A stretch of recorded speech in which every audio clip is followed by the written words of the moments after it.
Hello everyone and welcome to my page Messages from Venus. This is going to be another video in regards to Saint Martha the dominatrix, or Santa Marta de la Dominadora, and this is in regards to the different aspects of who she is and a little bit of her story as I know it.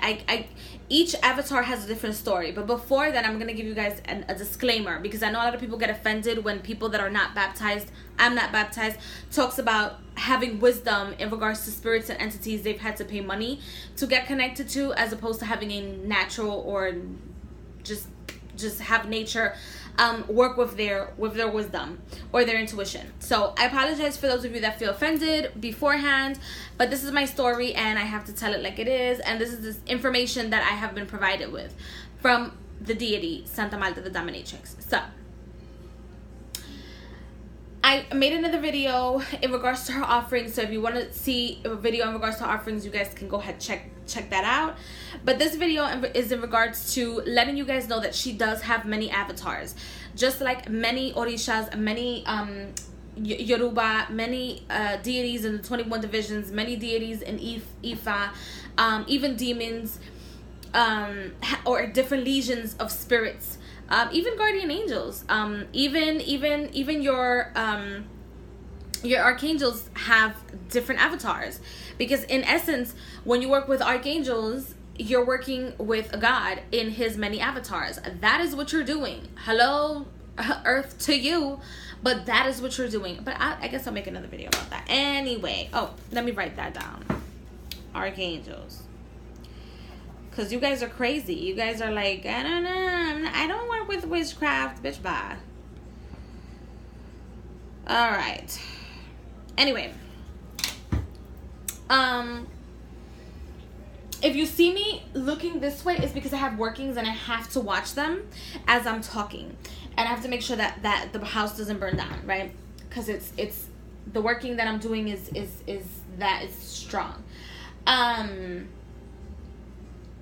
Anyway, so she has many avatars. A lot of you guys might know her as Saint Martha, Filomena Lumbana, Mami Wata, or Mama Chumbi, Martha Mambo, a Pedro, a Loa, Oshun Marie, Simbi, and it goes on and so on and so forth. You guys can go online and check out the different avatars. There's a lot of blogs that talk about like her different avatars and like the stories behind each avatar. I'm gonna tell you guys the story that I've learned, not only searching things via Google, but my experience. I think I've made a video about this in regards to me being afraid to even bring her in my own home, because I was afraid of myself at the time. I was afraid of the information that was given to me, or the tasks that was given to me, and I spent like, I don't know, like 2 years trying to find a way of how I can like avoid sacrificing myself. Epic fail. Oh shit, it was an epic fail. But that's another video. Anyway, so I was trying to find myself, and in the midst of trying to find myself, I found my head. I found my crown chakra and the connection to my crown chakra. The connection to my crown chakra is my main goddess, and she's the person that I work with, and nobody is gonna fuck up my connection to my main goddess, because you would have to like literally kill me to do that, and that's not gonna happen. And even when I die, she will continue to survive via other people's heads and mine as well. She will always be connected to my energy, just so you know. Parasites, I know you guys are still watching. I'm gonna continue to say that because it feels so good, because I know you guys are still watching. I think you guys give yourself consultations on my life every fucking day. Oh shit, are you afraid? Are you afraid now? Do you think you're gonna work with it? You think you're gonna use my goddess to work with you? Is that what it is? You're gonna use my goddess to work against me? You fucking lunatic, you fucking loser. Oh shit, the things that I've been through. Anyway, this is an informative video about Saint Martha the dominatrix. I work with 2 of her avatars. So as you know, a lot of her avatars are under Saint Martha the dominatrix, or Santa Marta la dominadora. I work with Saint Martha,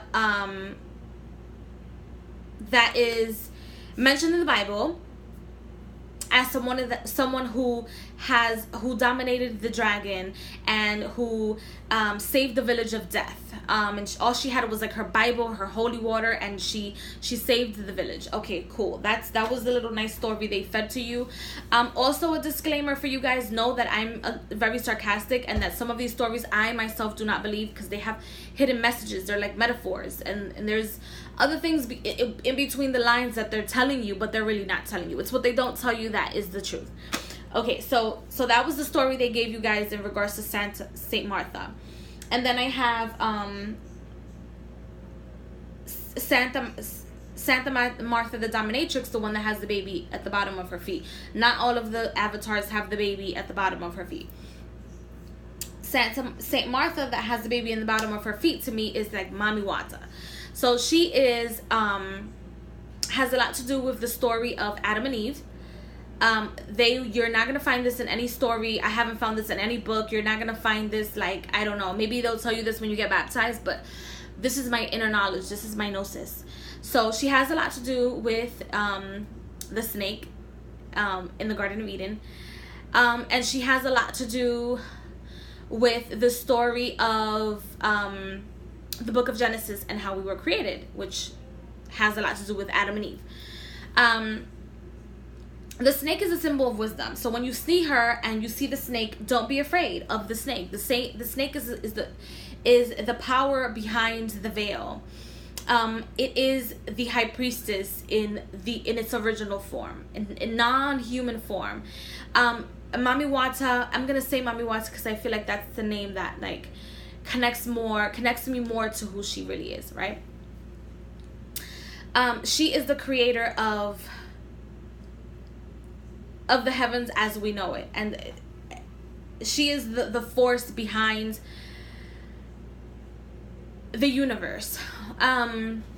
She is the womb, because as you guys know, the galaxy has many galaxies. When you guys study physics, there's a galaxy behind a galaxy behind a galaxy. This shit is scientifically proven. I don't give a fuck who tells you what, but we live in different galaxies universes simultaneously. The galaxies, like, we live in a globe. Within that globe, we live in a solar system. Within the solar system lives within a galaxy, and in that galaxy, we're like a dot. Okay, our solar system is like a dot within the galaxy. You know, the galaxy is a spiral. That is also a representation of the goddess Mami Wata, or as you guys might know her, Santa Marta the dominatrix, because it's a form of a snake, and it's the form of wisdom. It's the form of infinity. See, this the form of a snake, and how the snake. Who wants me? Leave me alone. Stop messaging me. Anyway, I think it's like something about Instagram. Anyway, it's the form of how the galaxy is formed, and it's the form of infinity. So it can go up, and it also can go down. It's the pros and the cons. It's the positive and the negative. It's also I know the infinity sign is like the 8. It's like the 8 like this. That's supposed to be the sign of infinity, but in reality, infinity is like the spiral. Oh wait, I'm doing it wrong. Shit. Like, if you look at the infinity, it's not like this, it's like this. If you look at a galaxy, that's who she is as well. So she is like, to me, and how she came to me, she is the mother of most, if not all, goddesses. Or the representation of most of the goddesses. Some of you guys might wonder why she is not a earthly goddess, even though yes, she is an earthly goddess, but she is also she is a water goddess, because water is, believe it or not, the most powerful element that there is, right? It's not air, it's not fire, it's not earth, it is water. Water can make you need water to survive. You are made up mostly of water. This planet is mostly made up of water. You have to survive 9 months, or however long your period of gestation was, within the elements of water, or a watery substance. And if you put water to put pressure on something, it will probably move it, destroy it, as you have seen in tsunamis, as you have seen in other like natural disasters. Water is the driving force, and it can either make you or break you. It can either allow you to survive, or you can drown in it. And that's why she's a water goddess, in a nutshell. The goddess Mami Wata has also everything to do with the old world, not the new worlds that we live in now, but she comes from a very old infinite world, a very magical place, where the story has it that our ancestors were actually snake people, or they come from a world of snake. And so she is the representation, or the representative of your creator. She would be the creator of the human race as we know it today, or the creator of the most divine feminine, or the creator, or the entity that gave most of her DNA to create what the human is today. What else can I give you without giving you a lot of detail?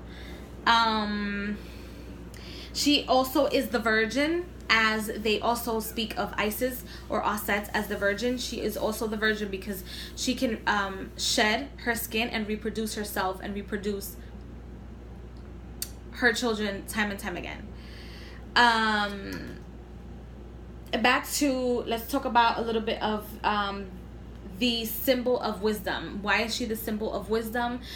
Because she, in most religions, is seen as something evil and disgusting and decrepit and horrible, and is seen as a man in some of the stories. But she is not a man. She is a female goddess. And she gave these creatures the ability, after she created them, the ability to understand willpower. And that's why she is the mother goddess. And that's why she is very important in the story of Adam and Eve. Because that apple, or the peach, or the pomegranate, whatever they have written nowadays, because they've changed it so much, she symbolizes the subconscious coming alive.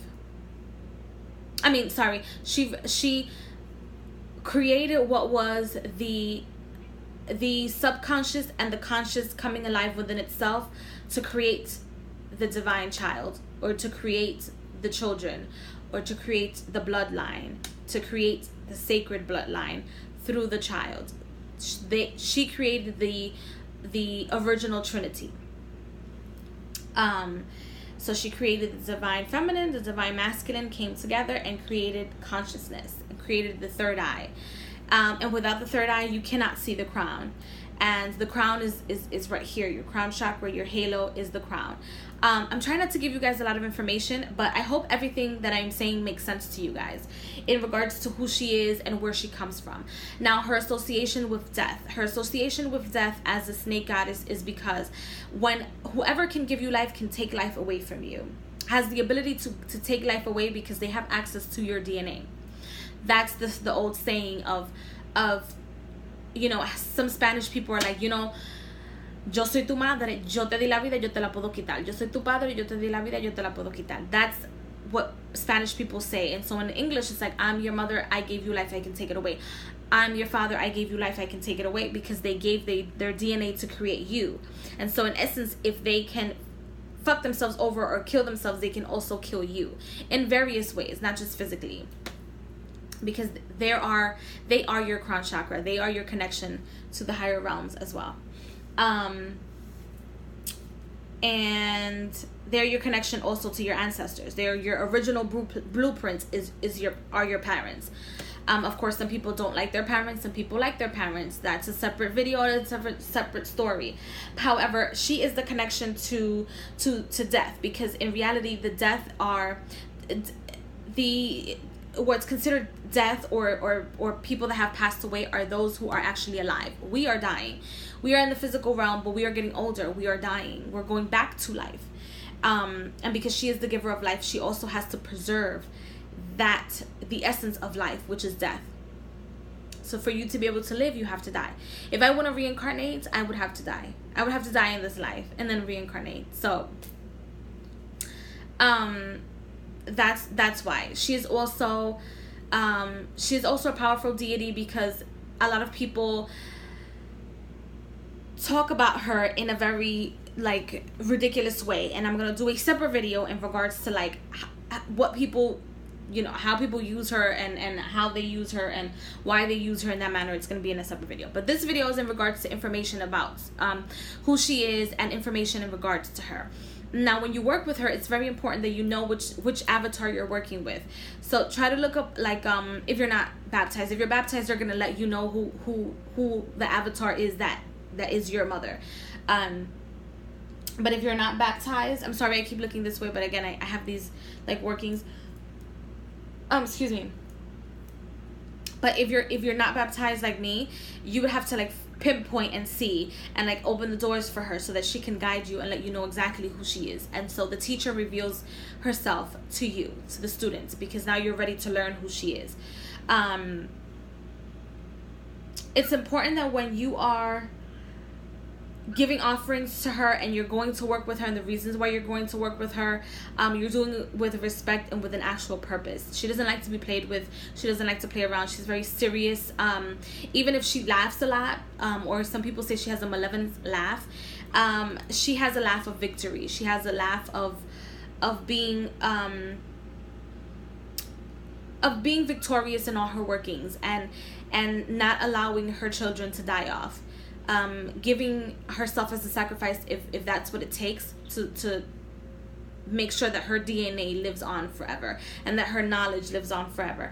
Once wisdom and knowledge is cut off, then she is cut off, and we cannot permit that. Hence why I'm making these videos, no matter how many, like 2 or 3 views I get. It's fine. Those people that view my videos are those that are supposed to be watching my videos.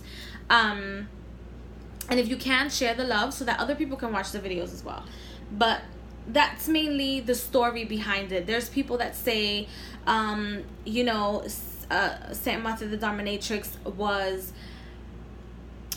given the throne that she was given, or provided the throne that she was provided because she saved the child when he was in the cemetery, going to see his father or see his family, I think the story is. But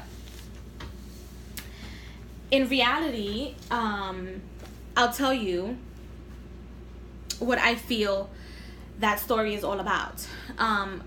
The story of her having the child or saving the child, or people trembling in her presence, is because she gave birth to these deities, so they have to tremble in her presence. They freeze in her presence. They freeze in her honor. It's not so much that people make it seem like, oh, people are so scared. You're scared. You should be scared of her. No. You shouldn't be scared of her, but that's a separate video that I'm gonna cut the videos off because I don't want to make it into like an hour-long video when I can separate them. So this is just a video in regards to the history of her, and I'm gonna just end it here, and then I'm gonna make a separate video in regards to the stories behind her. But I just wanted to talk to you guys like the symbolism behind her in this video, and like just information in regards to that. But I want to make a separate video in regards to the child and what that means, and the story in regards to the village. So that'll be like a 2-3 minute video, I think. So I'll see you guys in the next video, and thank you so much for watching. Bye.